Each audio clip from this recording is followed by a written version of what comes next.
Bishalgarh মহকুমাধীন Bishalgarh RD ব্লকের অন্তর্গত নদী লাক এলাকায় রাস্তায় কাজ করতে গিয়ে পানীয় জলের লাইন বিচ্ছিন্ন করার ফলে এলাকা জুড়ে তীব্র পানীয় জলের সংকট দেখা দিয়েছে। এলাকাবাসীর পক্ষ থেকে অতি সত্বর এই জলের লাইন মেরামত করে দেওয়ার জন্য সংশ্লিষ্ট দপ্তরের কাছে দাবি জানানো হয়।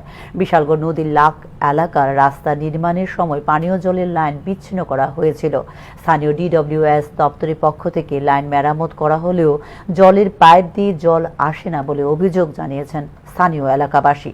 ডিডব্লিউএস দপ্তরের নিম্নমানের কাজ ও খামখেয়ালিপনায় পানীয় জলের সমস্যায় ভুগছেন বলে জানিয়েছেন এলাকার জনগণ। অতি সত্বর এই জলের লাইন মেরামত করে দেওয়ার জন্য সংশ্লিষ্ট দপ্তরের কাছে আবেদন জানিয়েছেন স্থানীয় এলাকাবাসী।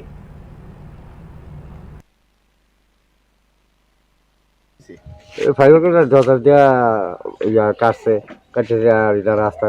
রাস্তাটা আগে করার কথা আসলো বৃষ্টি এটা ফুটে টুটে গেছে গা। তারপর আবার এই আইসে 3-4 মাস পরে আইসে মাটিতে না তুললে আর করে গেছে গা। জল টল পাওয়া যায় না, এদিক দিয়ে লিখ এদিক দিয়ে লিখ। কাজটা একটু বাজে হয়েছে না? একবারে বাজে কাজ। কোনে গাড়ি আইলে গাড়ির চাপা পড়লে সব জায়গা ফাঁকিয়া। কোন জায়গা এটা? নদী লাগ। কে কাটছে কাজটা? কাজটা নামটা ঠিক পানি না, এটা সরকারি কাজ আর কি। সরকারি সরকার থেকে করছে। ডিডব্লিউএস নাকি? হ্যাঁ হ্যাঁ।